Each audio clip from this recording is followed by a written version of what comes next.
अनकही असद अली तूर के साथ।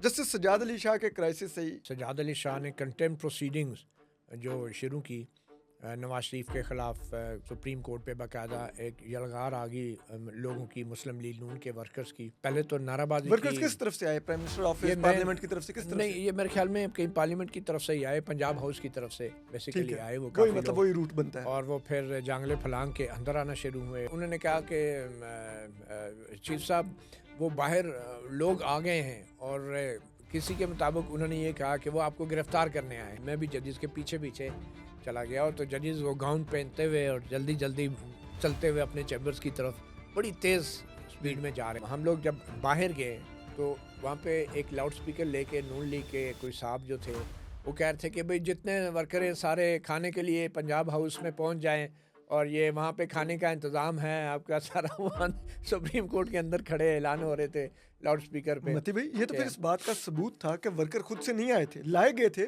इसीलिए उनका खाने का इंतजाम पंजाब हाउस में किया गया था। मतलब वो एक मुनज़्ज़म तरीके से नून लीग ने पार्टी के लेवल के ऊपर एम्बुश किया, अदालत को हमला किया, अटैक किया था हमला पे। ये तो बड़ा क्लियर है। जो कोर्ट के ऑर्डर रजिस्ट्री से आ रहे थे उसमें उन्होंने उनको रिमूव करके तो इनको जो है सीनियर मोस्ट जज को वो कर दिया।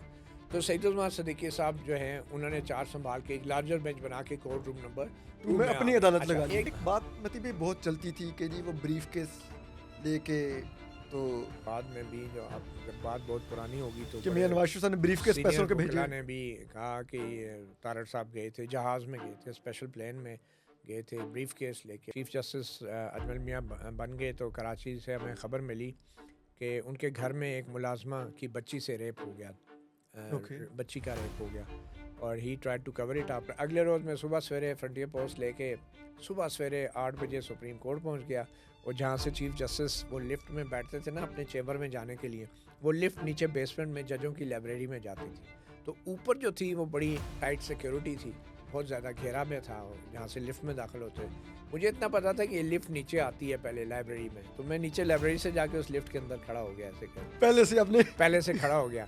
अब थोड़ी देर बाद वो लिफ्ट ऊपर आने शुरू हो गई, ग्राउंड फ्लोर दबा, वो चीफ जस्टिस के आने का टाइम था।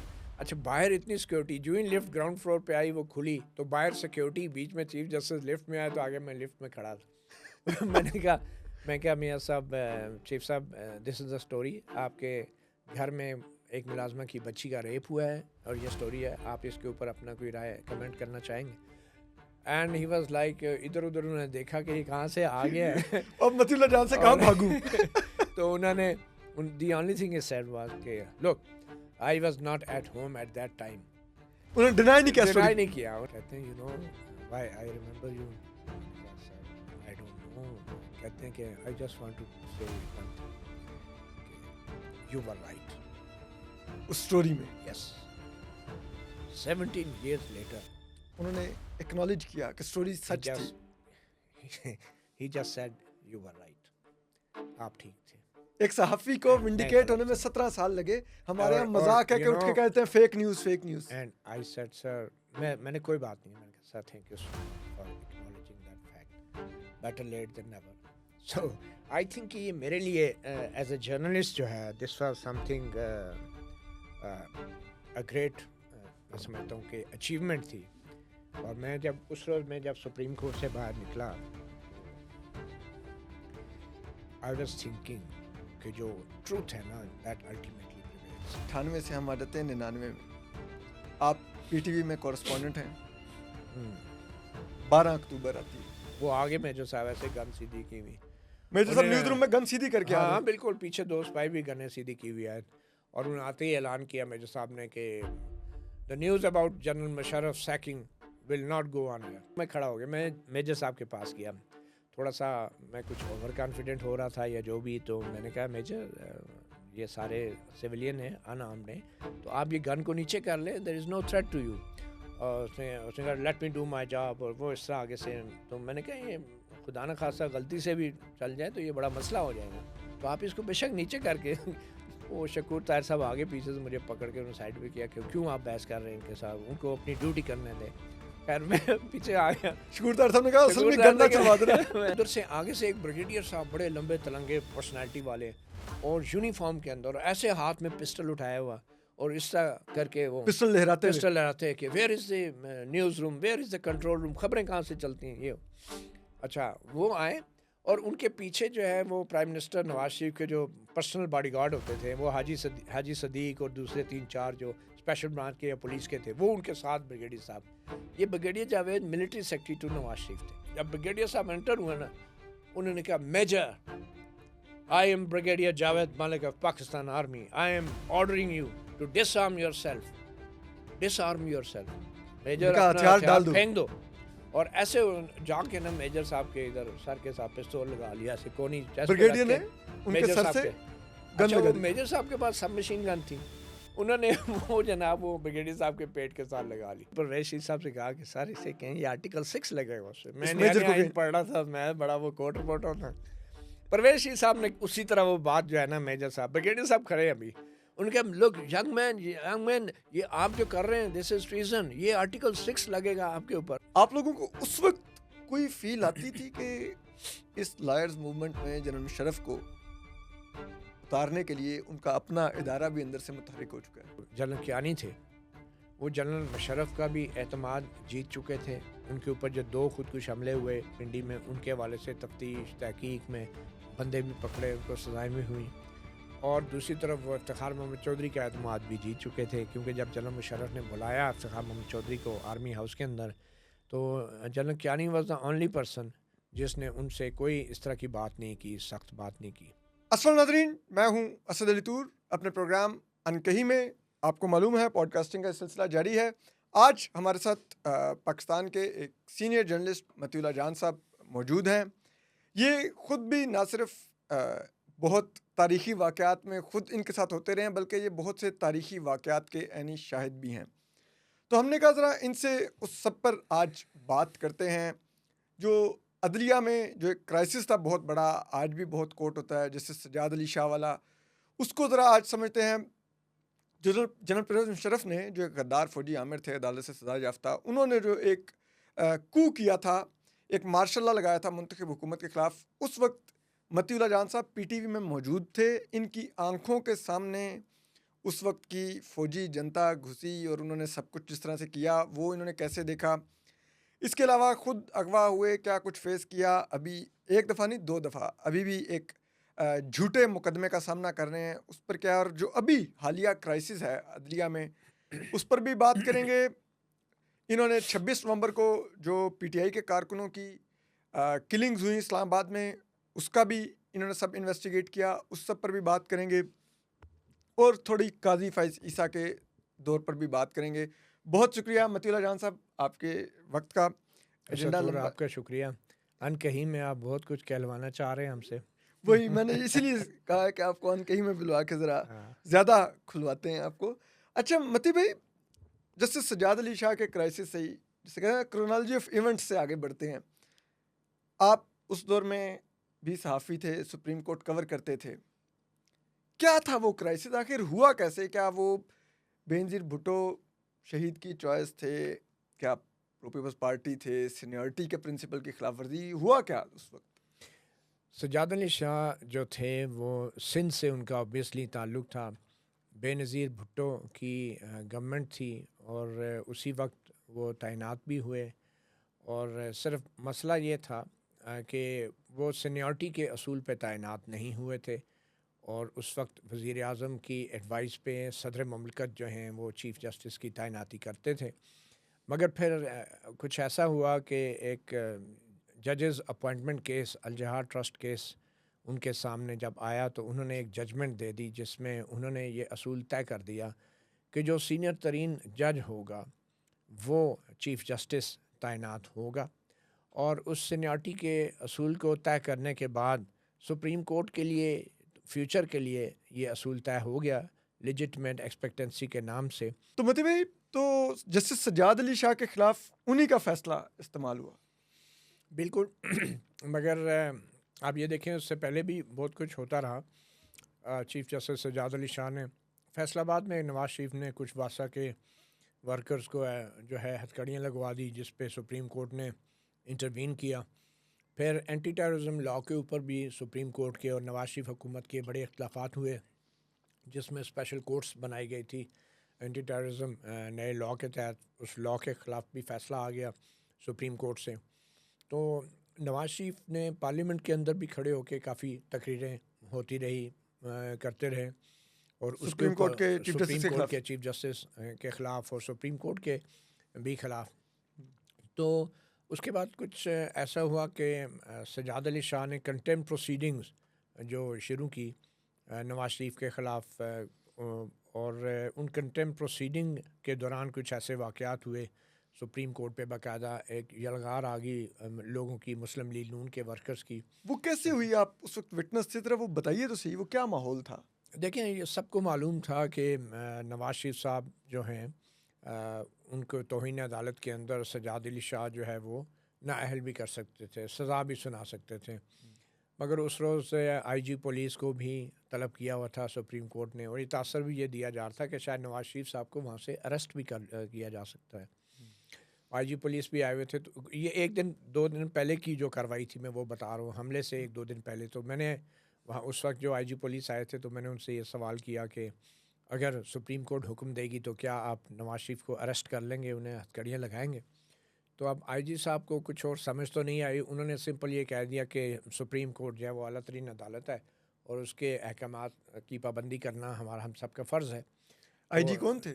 वो मुझे एग्जैक्टली अभी नाम उनका याद नहीं आ रहा, अच्छा, लेकिन ठीक। 97 इस्लामाबाद में जो थे आईजी वो police, okay, anyway. IG police, मेरे ख्याल में नासिर दुरानी से पहले के आईजी थे। ठीक है, तो उन्होंने जब ये कहा तो मैंने उसको उसी तरह रिपोर्ट किया। मैं उस वक्त एनएनआई में होता था, ठीक। और वो उसी तरह पब्लिश हुई, और बाद में उन्होंने मुझसे गिला भी किया कि उनके लिए बड़ा मसला पैदा हुआ है, और मुझे बुलाया गया पीएम हाउस में कि जनाब ये आपने क्या बयान दिया है कि आप मतलब सुप्रीम कोर्ट के ऑर्डर पे अमल करेंगे और तो नवाज शरीफ को गिरफ्तार कर नवाज लेंगे? शरीफ को गिरफ्तार कर लेंगे। बहरहाल वो वापस नेक्स्ट डे जिस रोज़ हमला हुआ, उस रोज़ सुबह सुबह हम सबको कुछ अंदाज़ा था कि कुछ होने का इम्कान है, इसलिए बहुत बड़ी तादाद में इस्लामाबाद पुलिस को तैनात भी किया था। अब इस्लामाबाद सुप्रीम कोर्ट की बिल्डिंग के बाहर। इस्लामाबाद पुलिस भी जो थी वो नवाज शरीफ साहब के बेसिकली अंडर में आ रही थी।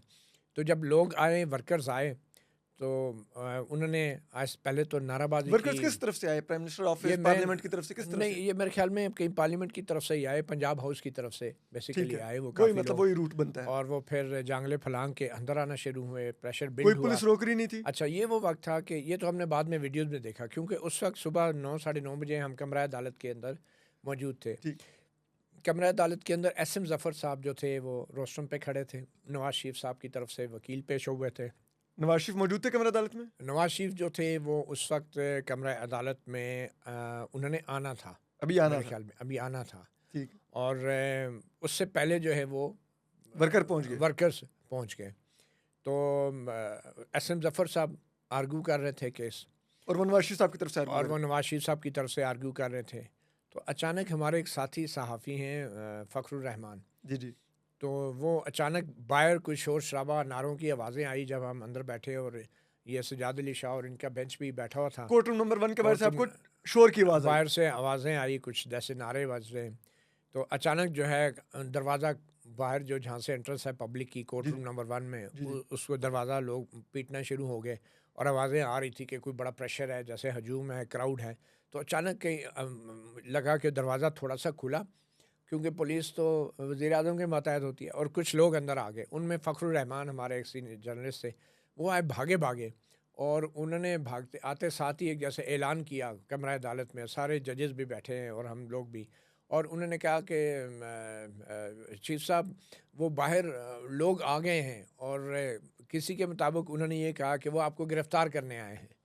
अच्छा, चीफ जस्टिस को उन्होंने कहा? चीफ जस्टिस को उन्होंने सहाफ़ी कहा ने कि ऐलान वो किया आपको फ़खरुर रहमान ने। गिरफ़्तार करने आए हैं, और किसी ने कहा कि नहीं, उन्होंने ये जुमला नहीं बोला था। मगर ये उस वक्त एक कंट्रोवर्सी थी, मेरे ख्याल में वो फ़खरुर रहमान बेहतर आपको बता सकते वो हैं। कहते हैं कि मैंने कहा था हमला हो गया चीफ मगर साहब। जो ही ये बात हुई, पीछे पीछे वो जो थे वो कुछ 1-2 बंदे और भी शायद अंदर दाखिल होने में कामयाब हो गए। तो एकदम सजाद अली शाह ने एसएम ज़फ़र की तरफ देखा, और उसने कहा शाह साहब, सजाद अली शाह ने एसएम ज़फ़र से कहा कि शाह साहब, thank you for everything, thank you so much for everything. और ये कह के वो एकदम उठ खड़े हुए, और वो सारे जजेस जो हैं, वो जजेस का जो दरवाज़ा है पीछे होता है, वहाँ से निकल के तेज़ तेज़ कदमों से चले गए, आगे कोर्ट किधर रूम से चले चले गए। गए। अच्छा, मैं रिपोर्टर्स की साइड पे बैठा था, मुझे अचानक हुआ कि किधर अब जा रहे हैं, तो मैं भी जजेस के रास्ते से उनके पीछे पीछे, क्योंकि उनका हमला एक किस्म का क्योस था, तो हमें रोकने वाला भी कोई नहीं था। और पुलिस जो थी वो सारी जो जजेस के साथ थी वो सारी वो दरवाजे पे लोगों को रोकने के लिए चली गई थी, तो मैं भी जजेस के पीछे पीछे चला गया। और तो जजेस वो गाउन पहनते हुए और जल्दी जल्दी चलते हुए अपने चैम्बर्स की तरफ बड़ी तेज़ स्पीड में जा रहे थे, जजेस ब्लॉक की तरफ। जजेस ब्लॉक की तरफ वो चले गए। मैं जब वापस आया तो अचानक मुझे पता चला कि वो जो फ़खरुर रहमान साहब थे उन पे नून लीग के कुछ वर्करों ने हमला कर दिया है। और मुझे ये बताया गया कि उनको शायद उनके मुक्के मारे हैं, जदोकोब किया उनको। जदोकोब किया है उनको।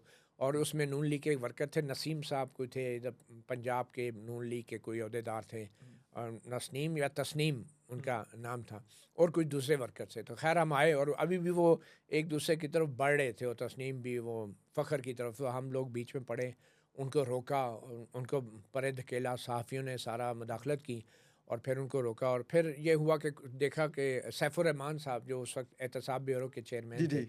वो भी अंदर आए कमरा अदालत के, और वो भी बड़े नाराज़ हो रहे थे, किसने ये कहा कि हम ये करने आ रहे हैं, वो करने आ रहे हैं, किसने ये कहा। तो बहरहाल हम फिर जब बाहर निकले तो देखा नीचे काफ़ी तोड़-फोड़ हुई थी, और उसके अंदर हमें अगर वो कुछ गुज़रते हुए हमला करने नहीं आए थे तो तोड़-फोड़ क्यों हुई थी? कुछ नून लीग के लोग गुजर रहे थे, तो हम भी उनसे कह रहे थे कि आपने क्या किया, ये आप लोग क्यों ऐसा कर रहे हैं। उसने कहा हमने कुछ नहीं किया, ये तो पब्लिक कोर्ट है, ओपन कोर्ट है। मतलब मुख्तलिफ जो नून लीग के लीडर आ रहे थे, वो जवाब दे रहे थे उसका, जवाब दे रहे थे। तोड़-फोड़ का। अच्छा, तारक अजीज़ साहब भी, वो जो देखती आंखों सुनते कानों जी, को, जी। तारक अजीज़ का सलाम, नीलाम घर के हीरो, जी, जी। वो भी जनाब उधर मौजूद थे उस क्राउड के अंदर।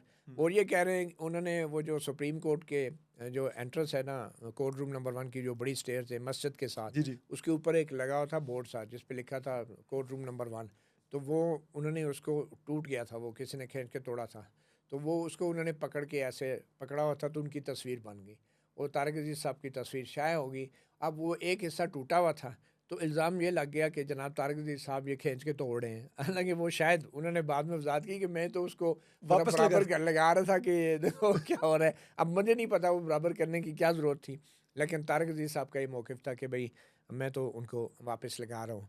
अच्छा, फिर जितना भी ये क्राउड आया, तो हम लोग जब बाहर गए तो वहाँ पे एक लाउड स्पीकर लेके नून लीग के कोई साहब जो थे, वो कह रहे थे कि भाई जितने वर्कर हैं सारे खाने के लिए पंजाब हाउस में पहुँच जाएं, और ये वहाँ पे खाने का इंतज़ाम है आपका सारा। वहाँ सुप्रीम कोर्ट के अंदर खड़े ऐलान हो रहे थे लाउड स्पीकर पे। मती भाई, ये तो कि- फिर इस बात का सबूत था कि वर्कर खुद से नहीं आए थे, लाए गए थे, इसीलिए उनका खाने का इंतजाम Exactly, पंजाब हाउस में किया गया हुआ था। exactly। मतलब वो एक मनज़्ज़म तरीके से नून लीग ने पार्टी के लेवल के ऊपर एम्बुश किया अदालत एम्बुश को, किया हमला था, किया अटैक किया था, हमला पे। सुप्रीम कोर्ट को। ये तो बड़ा क्लियर है। मगर फिर हुआ ये कि सूरत हाल अब इतनी बिगड़ गई थी कि सुप्रीम कोर्ट के जजेस के अंदर से भी एक ग्रुप बड़ा एक्टिव हो गया था।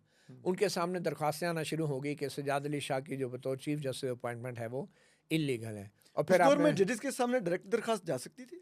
अब यही रजिस्ट्रार के पास दाखिल होती थी, वो लगती नहीं थी। तो हुआ ये कि जो सजाद अली शाह हैं, उन्होंने कहा कि ये जितने भी जजेस यहाँ पे जो ग्रुपिंग कर रहे हैं, इनको उन्होंने ब्रेकअप कर दिया 3-3 जजेस के बेंच में। किसी को कोयटा भेज दिया 3 जजों को, किसी को पेशावर भेज दिया कि ये मिल के बैठ के कोई बड़ा बेंच ना बना लें।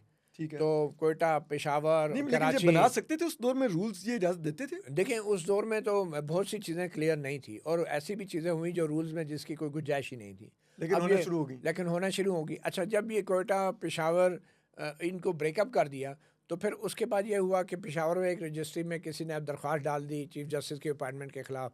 उधर रजिस्ट्री में बजाय इसके रजिस्ट्रार के पास आती चीफ जस्टिस करते, वो रजिस्ट्री में उन जजेस ने खुद ही टेकअप कर ली। अब उसमें गवर्नमेंट, नवाज शरीफ की गवर्नमेंट का तो वो बड़ा कौन से कंट्रोल जजेस था। थे जिन्होंने टेकअप की? वो पेशावर के अंदर, आई रिमेंबर शायद पेशावर के अंदर ये जो थे उस वक्त मुझे याद नहीं आ रहा। सुप्रीम कोर्ट लेकिन रजिस्ट्री सुप्रीम में कोर्ट जजेस- के सैयद उस्मान सदीकी भी थे, कराची में अजमल मियाँ थे, कोयटा में भी कुछ जजेस थे, मुनव्वर मिर्ज़ा साहब थे उस वक्त, और बहुत से जजेस जो थे इनको ब्रेकअप किया हुआ था। लेकिन पेशावर में भी दरख्वास्त फ़ाइल हो रही है, कोयटा में भी फ़ाइल हो रही है, कराची में भी फ़ाइल हो रही है। तो इन जो रजिस्ट्रीज थी, इन जजेस ने वहाँ पे टेकअप करके ना ऑर्डर जारी करने शुरू कर दिए। वो हेयरिंग करते थे एक आध दिन, और ऑर्डर जारी कर दिए कि भाई सजाद अली शाह जो है वो इलीगल अपॉइंटमेंट है, कभी 1 कभी 2। तो जब अपनी अपनी जगहों पे उन्होंने ऑर्डर जारी करने शुरू कर दिए, हर सुप्रीम कोर्ट रजिस्ट्री से प्रिंसिपल सीट के चीफ जस्टिस के खिलाफ ऑर्डर आ रही है ऑर्डर आने शुरू हो गए कि ये चीफ जस्टिस नहीं कि हो ये सकते। चीफ जस्टिस ने। अब फिर हुआ ये कि आखिर में और ये 2-2 3-3 जजेस के बेंचेस ऑर्डर दे रहे थे। एग्जैक्टली फिर हुआ ये कि फॉर सम रीज़न वो जजेस जो हैं इस्लामाबाद आ गए सारे, और यहाँ पे उन्होंने एक खुद से ही एक लार्जर एक कॉज लिस्ट अपनी बना ली। और मेरे ख्याल में अजमल मियाँ साहब जो थे वो उस वक्त अजमल मियाँ भी नहीं थे, और सैयद-उज़्ज़मान सिद्दीकी जो थे being senior most chief justice, उन्होंने एक Senior लार्जर judge थे। बेंच बना लिया और सैयद-उज़्ज़मान सिद्दीकी उसको हेड करना शुरू हो गए। ये कोर्ट रूम नंबर 2 में वो बैठते थे, ठीक है। और जिस रोज़ वो कोर्ट रूम बेंच नंबर बना 2 की एक अलहदा लार्जर बेंच बन गया और उसकी कॉज लिस्ट भी अलहदा आने लग गई, उसकी कॉज लिस्ट उस बेंच की एक दिन पहले आ गई, लेकिन अलहदा कॉज लिस्ट थी। और 2 कॉज लिस्ट थी। इसमें एक में सज्जाद अली शाह चीफ जस्टिस थे और दूसरी में सैयद-उज़्ज़मान सिद्दीकी साहब एक्टिंग उनको वो कर दिया, क्योंकि जो कोर्ट के ऑर्डर रजिस्ट्री से आ रहे थे जी। उसमें उन्होंने उनको रिमूव करके तो इनको जो है Acting सीनियर chief मोस्ट जज को वो कर दिया। तो सैयद-उज़्ज़मान सिद्दीकी साहब जो हैं उन्होंने चार्ज संभाल के एक लार्जर बेंच बना के कोर्ट रूम नंबर 2 में में अपनी आ गए। अदालत अच्छा, लगा ली। एक दिन ये था कि जब हम नोटिस बोर्ड पे मैंने देखा तो 2 कॉज लिस्टें लगी थी, चीफ जस्टिस सज्जाद अली शाह और एक्टिंग चीफ जस्टिस वो सैयद-उज़्ज़मान सिद्दीकी, और दोनों ने अपने अपने केसेस लगाए हुए थे, दोनों के सामने मैटर्स थे। तो सज्जाद अली शाह अपनी कोर्ट में बैठे थे, वहाँ से उन्होंने ये किया कि जो 13वीं तरमीम थी जिसमें जो सदर का अख्तियार था असम हुकूमत को बरतरफ करने का, तो वो सदर का अख्तियार जो था वो 13वीं तरमीम के ज़रिए ख़त्म कर दिया गया था, वो 8वीं तरमीम जी, को जी। ख़त्म किया गया था। तो सज्जाद अली शाह ने क्या किया कि अपने सामने जो 13वीं तरमीम की दरख्वास्तें लगा के तो वो 13वीं तरमीम जो है वो उड़ा दी, सस्पेंड कर दी। सस्पेंड करने से मतलब ये था कि सदर जो उस वक्त सदर लगारी थे उनका हुकूमत को बरतरफ करने का अख्तियार जो है वो बहाल हो गया। बहाल हो गया। तो सदर लगारी ने को उन्होंने ख़त भी लिखा, सज्जाद अली शाह ने सस्पेंड भी कर दिए। अच्छा, जो ही उस कमरा अदालत में सस्पेंड हुई तो वहाँ से निकले अटार्नी जनरल साहब, मेरे ख्याल में उस वक्त चौधरी अच्छा, फारूक अटॉर्नी थे। जनरल पेश हो रहे थे उनकी अदालत में। हाँ, उन वहाँ से उनको पता चला कि सज्जाद अली शाह ने ये कर दिया। मुझे याद नहीं है कि वो पेश हुए थे, लेकिन वहाँ से फिर अटॉर्नी जनरल साहब जो है भागम भाग फिर दूसरी अदालत में गए सैयद-उज़्ज़मान सैयद-उज़्ज़मान सिद्दीकी। सिद्दीकी साहब के लार्जर बेंच के सामने, और उधर जाके उन्होंने कहा कि देखें जी ये इस बेंच ने ये कर दिया है, ये तो एक अफरा तफरी हो जाएगी, ये होगी। सैयद-उज़्ज़मान सिद्दीकी ने सुना उनको, और साथ ही उन्होंने सज्जाद अली शाह का जो वो हुक्म था उसको लार्जर बेंच ने उनको वो मुअत्तल कर दिया। सज्जाद उनके अली ऊपर शाह की एक्शन कोर्ट में होगी। कितने जजेस होते थे? ये मुझे एग्जैक्टली याद नहीं है, बट 3, आई 5? थिंक के सज्जाद अली शाह के साथ में ये 3 जजेस प्रॉब्लली थे, 3 और जजेस, सैयद-उज़्ज़मान बाकी अक्सरियत जो थी वो सैयद-उज़्ज़मान सिद्दीकी सैयद-उज़्ज़मान साहब। सिद्दीकी के साथ थी। तो वो उधर गए तो सैयद-उज़्ज़मान सिद्दीकी ने सज्जाद अली शाह का ऑर्डर जो है वो सस्पेंड कर दिया। अच्छा, in the mean time Sajjad Ali Shah ने जो ऑर्डर जारी किया था उसके लिए उन्होंने एक ख़त लिखा चीफ ऑफ आर्मी स्टाफ को भी कि भाई सुप्रीम कोर्ट का जो कॉन्स्टिट्यूशन में पावर है उसके तहत जो है तमाम एग्जेक्टिव अथॉरिटी जो है सुप्रीम कोर्ट के हुक्म पे अमल दरामद कराने की पाबंद है। और ये ख़त उन्होंने लिखा आर्मी चीफ उस वक्त के general army Jehangir chief general Karamat. Jehangir करामत को। जनरल जहांगीर करामत के पास ये ख़त गया तो फिर मीडिया में ख़बरें आई कि जनरल जहांगीर करामत ने वो ख़त जो है उसको रेफ़र कर दिया मिनिस्ट्री ऑफ डिफेंस को, और कहा कि ये जो है ना फेडरल गवर्नमेंट इसके ऊपर डिसीजन ले सकती है। मतलब बड़ा ही शरीफाना अंदाज से उन्होंने जहांगीर करामत साहब इनकार ने कर दिया इनकार कर दिया सुप्रीम कि कोर्ट भाई एड करने मैं से। कोई ऐसी इंटरफेरेंस नहीं कर सकता, फ़ौज का इसमें कोई काम नहीं है। तो मेरे ख्याल में वो वाहिद शरीफ आर्मी चीफ आए रिजाइन भी देके जो चले कि गए थे। रिज़ाइन भी दे के चले गए थे। तो बहरहाल ये हुआ कि वो फिर इनकार कर दिया, और फिर सदर लगारी भी जो थे वो तो इंतज़ार कर रहे थे क्योंकि सदर लगारी के भी नवाज शरीफ साहब बन नहीं रही थी, लेकिन in the mean time supreme court का कन्फ्लिक्टिंग जजमेंट भी आ गया था। तो बज़ाहिर ये हुआ कि नवाज शरीफ साहब प्रिवेल कर गए और फिर अल्टीमेटली सज्जाद अली शाह को जाना पड़ा। गए और कैसे? फिर रिजाइन कर गए या इंतजामिया ने उनको दफ्तर आने से रोक दिया कि अब आप चीफ जस्टिस नहीं मेरा हैं? ये ख्याल फैसला- था कि सज्जाद अली शाह जो हैं वो रिज़ाइन करके गए थे, जो मुझे जो पड़ता है, क्योंकि उनके ऐसे रिटायरमेंट का तो नहीं था, लेकिन क्योंकि जब उन्होंने इलीगल उनकी अपॉइंटमेंट इलीगल डिक्लेयर कर दी सुप्रीम कोर्ट ने कि भाई इनकी अपॉइंटमेंट इलीगल नहीं थी, तो वो फिर रिज़ाइन करके चले गए थे। बट आई थिंक कि उनको रिज़ाइन ही कंसिडर किया जाता है आज तक, और वो बाद में भी as a former chief justice ही जब उन्होंने देख लिया कि अब ये मुझे बिल्कुल कर रहे हैं, क्योंकि छोटे रजिस्ट्री से तो आ चुके थे, अब मामला लार्जर बेंच पे था, तो मुझे लगता है मेजॉरिटी कि वो लूज कर चुके थे। मेजॉरिटी वो लूज कर साथी चुके थे। judges तो में। जो मुझे याद पड़ता है कि he had resigned and Okay. Then he had gone, that's why he still called as a former chief justice of Pakistan. Former chief. तो ये उनका था, और मेरे ख्याल में सज्जाद अली शाह तो उनकी फिर वो जो उस दौर में एक बात मतलब भी बहुत चलती थी कि जी वो ब्रीफ केस लेके तो शायद रफीक तारड़ साहब मरहूम कोयटा गए तो पता नहीं कहाँ गए। ये किससे आप सुनते थे उस दौर में? जी, डेफ़िनेटली ये किस्से हमने किसी एक सोर्स से नहीं बल्कि बाद में भी जो अब जब बात बहुत पुरानी होगी तो कि बड़े मियां नवाज शरीफ साहब ने ब्रीफकेस सीनियर पैसों के भेजे। वकला ने भी कहा कि ये तारड़ साहब गए थे, जहाज़ में गए थे, स्पेशल प्लेन में गए थे, ब्रीफ़केस लेके पेशावर का ये कोयटा कोयटा के लिए ख़ास तौर पे पैसों और के। वहाँ पे अब ये पता नहीं ब्रीफ़केस में ब्रीफ़ था या ब्रीफ़केस में कैश था, लेकिन ब्रीफ़केस की स्टोरी जो है वो ज़रूर सुनी कि बड़ी इमरजेंसी में तारड़ साहब ने ट्रैवल किया था और उनके साथ जो थे कुछ दूसरे बड़े सीनियर वकला भी थे। तो तो वो स्टोरी तो मतलब इस हद मतलब तक जजेस को लेकिन उस वक्त में मैनेज किया गया कुछ लोगों का ये पीएमएलएन ख्याल की है तरफ से। कि ये शायद सिर्फ कैश की बात नहीं थी, ये जो है मैसेंजर एज अ मैसेंजर भी गए थे और उसमें जहांगीर करामत साहब इस सारे मामले में हैरानकुन तौर पे जो मुझे नज़र आया कि वो गवर्नमेंट के साथ थे, सिविलियन गवर्नमेंट, और उनकी कोई इंटरफेरेंस नहीं थी और ही वाज आईएसआई एमआई उनका जो कहीं यूज अप्रोच नहीं हो रही उनकी थी। जो अप्रोच थी वो रिलेटिवली बहुत स्कॉलरली थी और इसलिए वो मेरे ख्याल में वाहिद चीफ जस्टिस हैं जो अपनी रिटायरमेंट के बाद भी रिसर्च वर्क और foreign army policy chief sorry. और इंटरनेशनल, हाँ, जी जी। रिटायर आर्मी चीफ हैं वाहिद, कि जो अभी भी बाद में भी American research think tanks centres में। में वो काम करते रहे हैं और बड़े उनके पब्लिकेशन हैं और रिसर्च भी हैं, मतलब जिनको कहना चाहिए कि रिलेटिवली सबसे ज़्यादा पढ़े लिखे वो आर्मी चीफ रहे हैं। लिटरेरी तो आर्मी चीफ है। लिटरे वो सिगार के धुएं के मरगोले उड़ाने वाले फिलासफर नहीं है, हाँ। वो लिटरली उन्होंने मेरे ख्याल में काफ़ी काम किया, वो बड़े थिंक टैंक्स में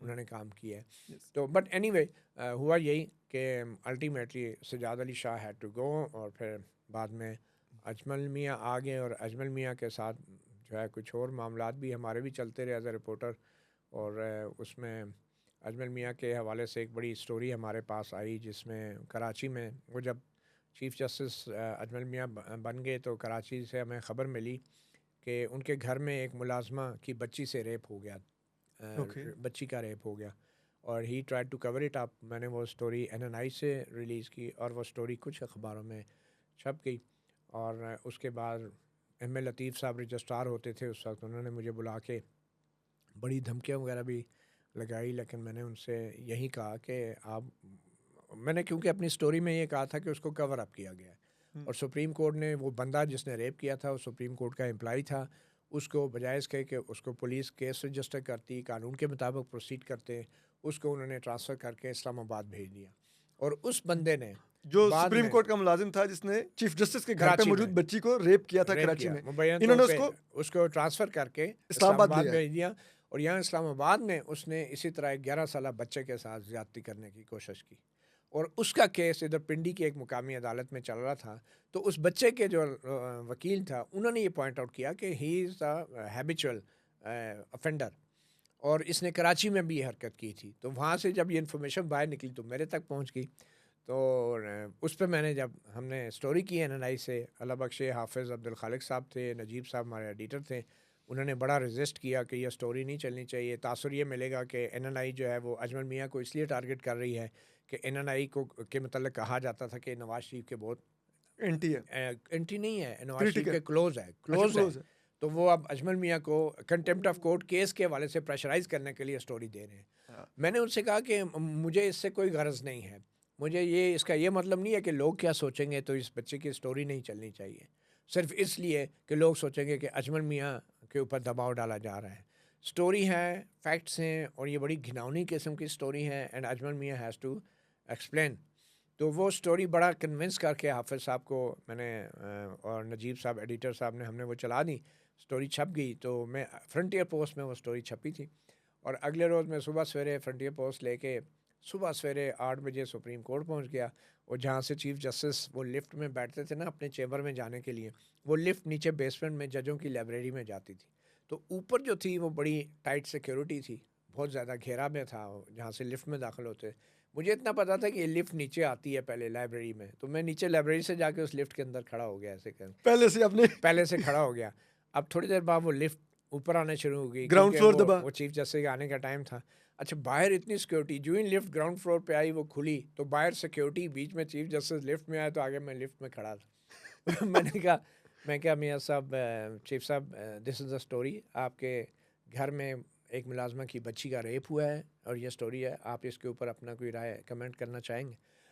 एंड ही वाज लाइक इधर उधर उन्होंने देखा कि ये कहाँ से आ गया है अब मतीउल्लाह जान से कहाँ भागूं? तो उन्होंने the only thing is said was कि look I was not at home at that time. उन्होंने डिनाई नहीं किया डिनाई स्टोरी। नहीं किया उन्होंने। और बाद में अजमल मियाँ साहब ने सारी बात अपनी सर पे खड़े होकर तो नहीं अपनी करवाना था ना किताब उन्होंने में rape। अजमल मियाँ साहब ने अपनी किताब में इस वाक़े के हवाले से 5-6 सफ़े लिखे हैं। अ जज स्पीक्स आउट, अजमल ठीक मियाँ है। साहब की जो बुक है। तो उन्होंने कहा आई was not at home at that time.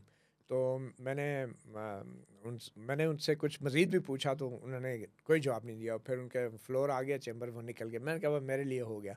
तो मैं आपको वर्जन वापस मिल आके गया। हाँ, मैं वापस आके स्टोरी बनाई और फिर उसकी स्टोरी का हेडलाइन यही थी कि I was not at home at that time, as if I am accusing him. हाँ। दिस वाज सो रिडिकुलस कि एक चीफ जस्टिस साहब कह रहे हैं कि जनाब मैं उस वक्त घर पे नहीं था। भाई आप पे तो कोई इल्ज़ाम नहीं लगा रहा, खुदा ना खास्ता कि आप पे तो आपने उसको कोई ऐसा, कवर अप करने का इल्जाम है। आप पे तो इल्ज़ाम है कि आपने उसको कवर अप किया। खैर मैंने जब फॉलो अप दिया तो अगले रोज़ रजिस्ट्रार एम ए लतीफ़ साहब का फ़ोन आ गया कि आप आए रिपोर्ट करें और आपको रजिस्ट्रार साहब ने तलब किया उनके ऑफिस में। चला गया। एम ए लतीफ़ साहब काफ़ी सीनियर और बुजुर्ग रजिस्ट्रार थे, वो री एम्प्लॉय हुए थे ठीक और है। वो बड़े पुराने भुट्टो के दौर के वो सुप्रीम कोर्ट में रजिस्ट्रार रहे।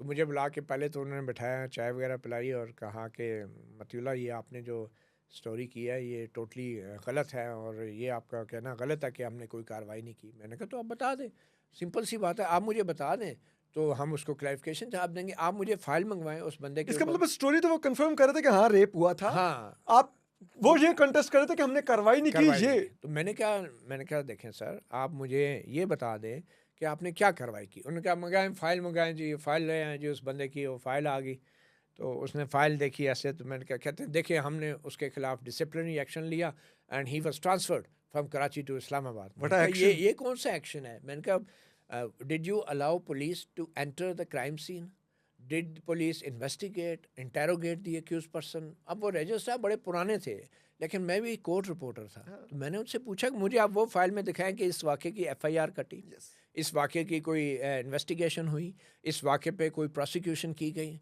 अच्छा, ही हैड नथिंग फाइल के अंदर सिवाय ट्रांसफ़र के और तबादले के कुछ बड़ा नहीं था। बड़ा एक्शन था, बहुत बड़ा अच्छा, एक्शन। शुरू में उन्होंने कहा कि मेरे पास जो है हाई कोर्ट, मेरे पास आपको पता है मेरे पास कंटेम्प्ट ऑफ कोर्ट की पावर है और रजिस्ट्रार सुप्रीम कोर्ट जो होता है वो हाई कोर्ट जज के बराबर होता है और हम मैं आपके ख़िलाफ़ तौहीन अदालत की कार्रवाई कर सकता हूँ। तो मैंने कहा बिस्मिल्लाह करें, आप करें तौहीन अदालत की कार्रवाई। ये मैं बात कर रहा हूँ ये तकरीबन 99 की बात है, 98 की, ठीक। 98 की बात है। तो मैंने कहा आप करें कार्रवाई। तो उन्होंने फिर जो है ना, वो हमारे एक असलम खान साहब होते थे, वो NNI के एडिटर होते थे और उनका फ़ोन उनको आ गया रजिस्ट्रार साहब को और रजिस्ट्रार कहते हैं हाँ मेरे सामने बैठा है मुंडा, मैं ਇਹਦੇ ਨਾਲ ਗੱਲ कर रहे हैं तो हाँ ठीक है। तो जब ये सारी तलखी बढ़ गई ना तो फिर उसने देखा कि शायद मैं दबाव में नहीं आया। दबाव में नहीं आ रहा। तो उन्होंने कहा चाय मंगाएं जी, चाय मंगाएं। मती साहब ये चीज़ें होती रहती हैं, देखें ये ऐसी कोई बात नहीं है, बाकी बातें आप भूल जाएं लेकिन हमारा पॉइंट ऑफ व्यू, तो मैंने कहा आप पॉइंट ऑफ व्यू दें, हम आपको रिपोर्ट करते हैं। और वैसे बाय द वे चीफ साहब का पॉइंट ऑफ व्यू आ चुका है और उसमें कोई आई वॉज डिनाई नॉट नहीं एट होम, है। मैं घर पर नहीं वो था। कहते हैं मैं घर पे नहीं था। अच्छा, MA लतीफ़ साहब ये सब कुछ करके बड़ा डरा धमका के कुछ नहीं हुआ, कुछ भी नहीं बना, चाय पिलाई, थैंक यू कहा, मैं बाहर आ गया, कोई एक्शन वो नहीं ले सके। अब ज़्यादा इंटरेस्टिंग बात, कोई तकरीबन 98 के बाद, ये मैं बात कर रहा हूँ 2015, अब ये देखें 17 साल गुजर गए। यस। एक दिन मैं कोर्ट रूम में बैठा था और 2015 आपको पता है साकिब निसार का वो पीरियड था, जी, शायद 2013 तक था, बाद में उनके बाद एक और चीफ जस्टिस आए थे। तो कमरा अदालत में बैठा था, अचानक लॉ कॉलेज के एक स्टूडेंट्स आए, लाइन बना के कमरा अदालत में बैठ गए, किसी लॉ कॉलेज के, प्राइवेट लॉ कॉलेज। उनमें एक बहुत ही बूढ़ा शख्स, अब 17 साल बाद, एक तो वो MA लतीफ़ 98 में भी ऑलरेडी री एम्प्लॉयड थे और 17 साल बाद जब वो बूढ़ा शख्स एंटर हुआ तो मैंने देखा कि ये MA लतीफ़ साहब, मुझे शक हो गया MA लतीफ़ साहब। MA लतीफ़ साहब ने भी देखा ऐसे प्रेस सेक्शन की तरफ मुझे और उन्होंने भी मुझे पहचान लिया। तो जब हियरिंग कुछ हो रही थी, कुछ केसेस की वक्फा हुआ, तो उन्होंने मुझे इशारे से बुलाया। तो मुझे कहते हैं कि मतीउल्लाह जान है आप? मैंने कहा जी। ये 17 ईयर्स बाद की बात कर रहा हूँ। तो कहते हैं आपने मुझे पहचाना? मैंने कहा जी हाँ बिल्कुल मैंने पहचाना आपको, आप MA लतीफ़ साहब हैं? कहते हैं हाँ। तो कहते हैं, you know why I remember you. मैंने कहा, सर आई डोंट नो। कहते हैं कि आई जस्ट वांट टू से वन थिंग, कि यू वर राइट। उस स्टोरी में यस, 17 years later उन्होंने एक्नॉलेज किया कि स्टोरी he सच थी। just he just said you were right, आप ठीक थे। एक सहाफ़ी को मैं विंडिकेट गलत होने में था। 17 साल लगे। हमारे यहाँ और मजाक है you कि उठ के know, कहते हैं fake news, fake news. And I said, sir मैंने कोई बात नहीं, मैंने कहा sir thank you so much for acknowledging that fact, better late than never. So I think कि ये मेरे लिए एज अ जर्नलिस्ट जो है, this was something a great, मैं समझता हूँ कि अचीवमेंट थी। और मैं जब उस रोज़ मैं जब सुप्रीम कोर्ट से बाहर निकला, तो आई वाज थिंकिंग कि जो ट्रूथ है ना, दैट अल्टीमेटली प्रिवेल्स। और वो चीज़ मुझे, उस चीज़ ने मुझे इतना इनकरेज किया कि वक्ती तौर पे लोग आपको डिनाई भी करते हैं, आपको कंट्राडिक्ट भी करते हैं, लेकिन जो टाइम है और जो हिस्ट्री है वो आपको विंडिकेट करती है। क्योंकि उस दौर में सुप्रीम कोर्ट की तरफ से और रजिस्ट्रार साहब की तरफ से बड़ी प्रेशर्स आ रहे थे, और मेरी ऑर्गेनाइजेशन NNI पे भी बड़े प्रेशर आ रहे थे कि क्या आपने फजूल सी स्टोरी दी है, चीफ जस्टिस के घर मुलाजमा की बच्ची का रेप हो गया और सब कुछ। तो वो चीज़ मुझे जो है ना कभी नहीं भूलती, वो और अजमल मियाँ वाला जो स्टेज था। बाद में हुआ वही कि वो कंटेम्प्ट ऑफ कोर्ट केस चला, और शायद मेरे ख्याल में नवाज शरीफ को केस में उन्होंने एग्जॉनरेट कर दिया था, बल्कि नवाज शरीफ साहब ने अपोलोजाइज भी कर लिया था, तो वो केस डिस्पोज ऑफ हो गया। अजमल मियाँ ने अजमल मियाँ साहब के दौर में हुआ।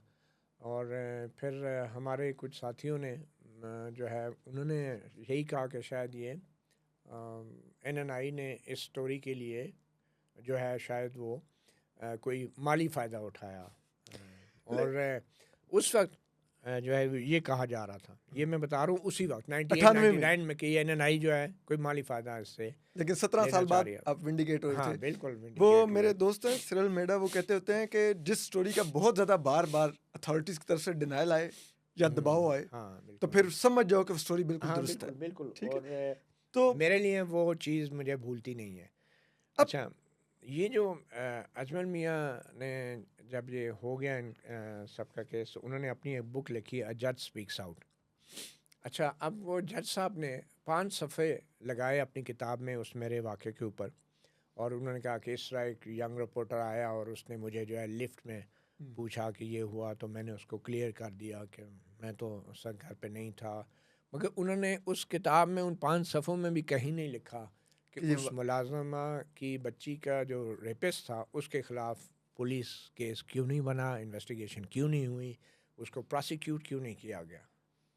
मतलब ये चीफ जस्टिस अजमल मियाँ, मैं आपको एक बात बताऊँ, अजमल मियाँ साहब के बारे में मशहूर था कि he was the most soft spoken जज ऑफ द सुप्रीम कोर्ट। बड़े ही तहम्मुल मजाज, हलीम तबीयत उनकी, और बड़े ही सच्ची बात है शरीफुन नफ्स। मगर बात यह है कि as a court reporter you don't want to see शरीफुन नफ्स जजेस who can not take a position, जो कि डिक्टेटर्स के ख़िलाफ़ खड़े नहीं हो सकते, जो कि अपनी जज्बात को और अपनी तबीयत को एक साइड पर रख के आइन और कानून के मुताबिक फ़ैसले नहीं कर सकते, और जो बड़े बड़े जराइम पेशा अफराद को कानून के मुताबिक सज़ा देने का हौसला नहीं रखते। इस तरह के ऑनेस्ट और शरीफुन नफ्स जजेस की हमारी नज़र में उसकी कोई इज़्ज़त नहीं है। भाई उनकी इज़्ज़त उसी में है कि वो ऐसी जजमेंट्स लिखे जो ऐसे प्रेसिडेंट्स बने कि दोबारा कोई ऐसा जुर्म करने की ज़रूरत ना करे, और एक डेटरेंस भी उससे क्रिएट हो। मतलब अब इससे एक स्टेप आगे आते हैं, 98 से हम आ जाते हैं 99 में। आप PTV में कॉरेस्पॉन्डेंट हैं, 12 अक्टूबर आती है। क्या उससे पहले आपको इंडिकेशन था कि कुछ होने जा रहा है? लेकिन पहली बात तो ये है कि PTV में I join as a reporter, और PTV के अंदर फर्स्ट टाइम मैंने जब 98 जून में ये ज्वाइन किया, बल्कि हाँ 98 जून में, तो एक अखबार में इश्तिहार आया, बाकायदा एडवर्टीज़मेंट हुई थी, और ये वो वक्त था जब जी न्यूज़ इंडिया का जो है उसने पूरे पाकिस्तान की टेलीविज़न इंडस्ट्री को कैप्चर किया हुआ था इस तरीके से कि cable television, illegal cable television operators पूरे पाकिस्तान में फैले हुए थे, लोग डिशें लगा के उन्होंने बिजनेस, और उसमें जी न्यूज़ आता था। उसका नुकसान ये हो रहा था कि जो भी पाकिस्तान के ख़िलाफ़ प्रोपेगेंडा था वो पाकिस्तान के घरों में जा रहा था। जी टीवी के ज़रिए जा रहा था।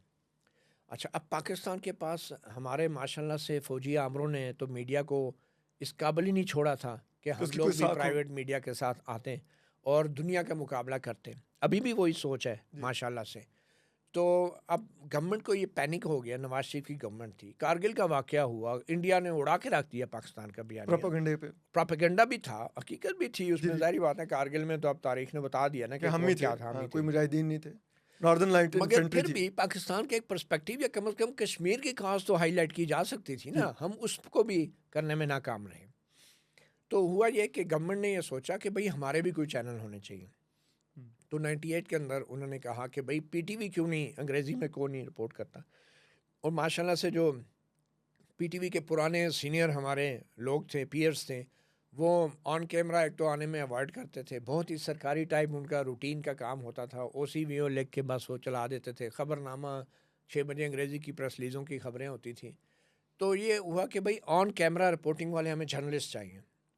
अच्छा, मैं 98 में NNI में काम कर रहा था और 89 से as a college student radio Pakistan पे इंग्लिश न्यूज़ भी पढ़ता था, प्रोग्राम्स, इंटरव्यूज़ कंडक्ट करता था।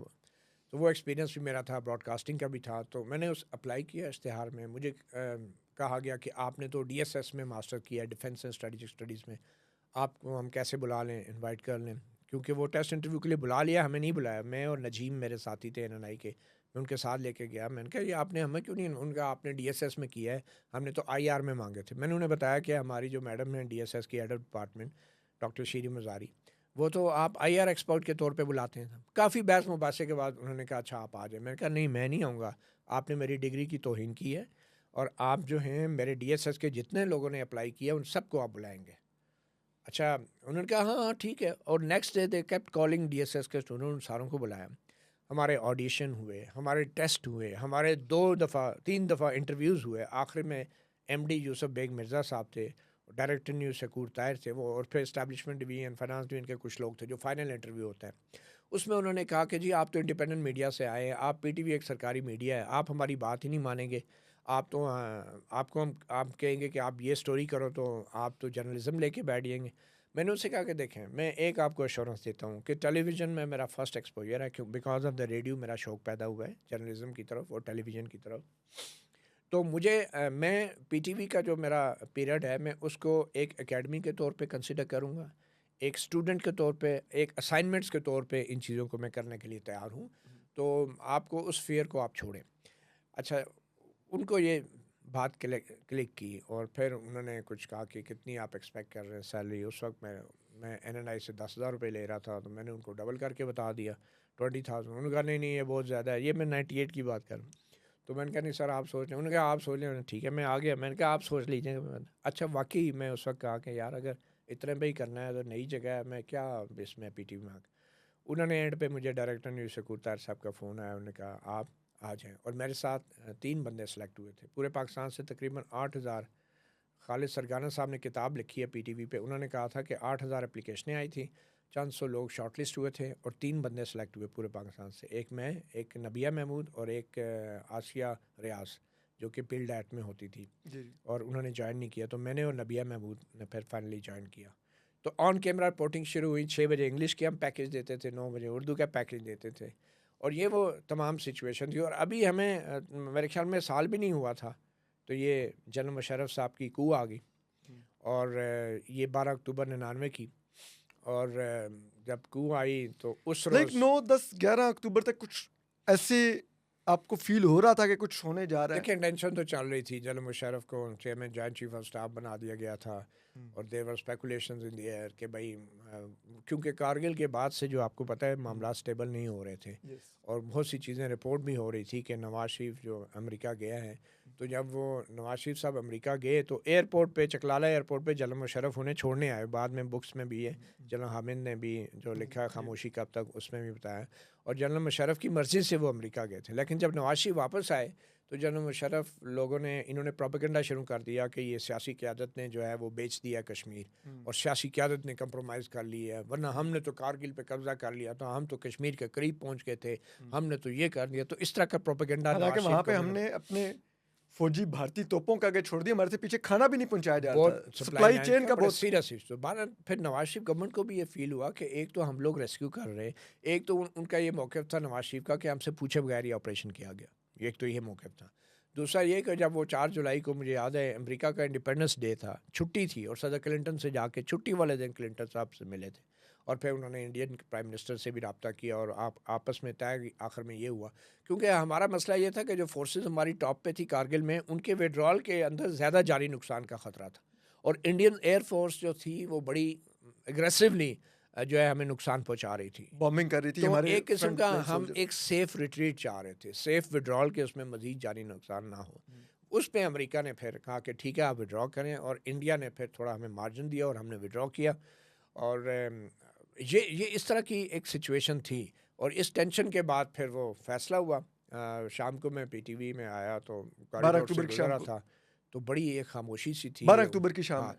तो मैं 12 अक्टूबर की शाम, तो पास से एक बंदा गुजरा, उसने कहा मुशर्रफ को सैक कर दिया है, और ये कह के वो निकल पड़ा आगे। मुझे याद नहीं, वो इंजीनियरिंग डिपार्टमेंट का तो मैं, हम कहीं बाहर असाइनमेंट से आए थे, बिल्कुल फील्ड में हम थे, पता नहीं क्या हुआ उस ठीक है, वक्त। उस वक्त में केबल तो टीवी ये और 5 मोबाइल साढ़े नहीं होते 5 बजे का टाइम था, तो मैं अंदर न्यूज़ रूम में आया, तो जो हमारा अंग्रेज़ी डेस्क था उसके गिर्द सब लोग बैठे हुए थे, और एमजेड सोहेल साहब भी, शकूर ताहिर साहब भी, अवैस भट्ट सब सेंटर में बैठे थे, शाइस्ता ज़ाद बैठी हुई थी, और मैं जाके बैठ गया, तो सब बहुत सीरियस थे, और बड़ा एक किस्म का गैर मुतवक्का तौर पे लोगों के चेहरों पे ज़रा हवाइयाँ उड़ रही थी, तनाव था एक न्यूज़ रूम में। तनाव सा था। मैं ऐसे तनाव था कि मैं अपने साथ जो बैठे थे उनसे ये पूछ भी नहीं पा रहा था कि भाई ये क्या मसला है। तो हम बैठे हुए थे, अभी तो शकूर ताहिर साहब भी बैठे थे, अचानक पीछे धड़म करके एक दरवाज़ा खुला, और वो दरवाज़ा खुला, पीछे हमने देखा तो वो अंदर जनाब मेजर साहब एक आए, मेजर निसार नाम था उनका, और पीछे उनके 2 सिपाही आए, ऐसे गन्ने सीधी की हुई, वो बाहर से गेट फ्लांक चुके थे उस वक्त तक। ठीक है, हमें पता तब चला जब वो बाहर से न्यूज़ रूम में पहुंच गए। न्यूज़ रूम में पहुंच गए। तो वो पहले उस उर्दू डेस्क की तरफ गए जहाँ से खबरनामा होता था, उधर कोई भी नहीं था, अभी शिफ्ट नहीं आई।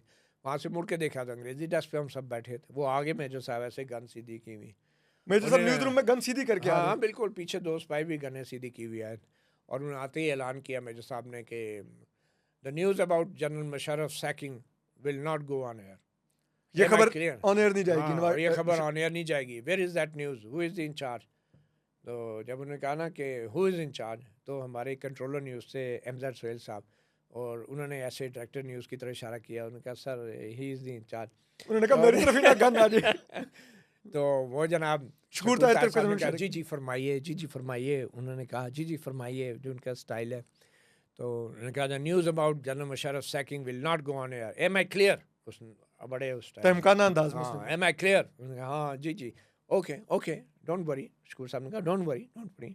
उन्होंने बैठ गए, उन्होंने अवैस और अभी भट्ट तक वो साहब के- 3 लोग ही हैं अच्छा। वो गन लिए। हाँ वही 2-3-4 लोग हैं, बाकी तो अंदर के उन्होंने डिप्यूट किए हुए थे। तो शकूर साहब ने अवैस भट्ट जो सेंटर में बैठे थे, जिनके पास वो पूरा खबरों का बुलेटिन होता था, उनकी तरफ देखा, तो उन्होंने अवैस भट्ट साहब ने ऐसे कुछ कागज़ गिने, और उसमें से कागज़ निकाल के ना ऐसे करके मेजर साहब की तरफ ऐसे कहते हैं दिस इज़ द न्यूज़, वो उठा के ना उनके सामने टोकरी में फेंक दिया। ठीक उन्होंने है, कहा भाई ये मैंने निकाल दिया। तो साथ शाइस्ता ज़ाद बैठी थी, एक कॉपी उनके पास थी। शाइस्ता आप भी निकाल दें वो खबर, वो शाइस्ता ज़ाद ने भी बुलेटिन जो है अवैस मेजर भट्ट साहब को को सफाइयाँ दिया देने कि लग ये गए। लें, ठीक है। आप ये रखें। उसमें से उन्होंने अवैस भट्ट साहब ने उसमें से भी निकाल दिया। अब एक कॉपी होती है प्रोड्यूसर के पास भी होती है, शाहाना प्रोड्यूसर थी उस वक्त उस बुलेटिन की। तो उन्होंने कहा वो प्रोड्यूसर गई हुई हैं, वो अपनी वीडियोस लाइन अप कर रही हैं, तो उनसे भी कह दें। उन्होंने कहा ठीक है। अच्छा, वो जब मेजर साहब जब खड़े ये बातें कर रहे थे, तो उन्होंने कहा where is the control room, जहाँ से ये होती है खबरें, and where is the control room.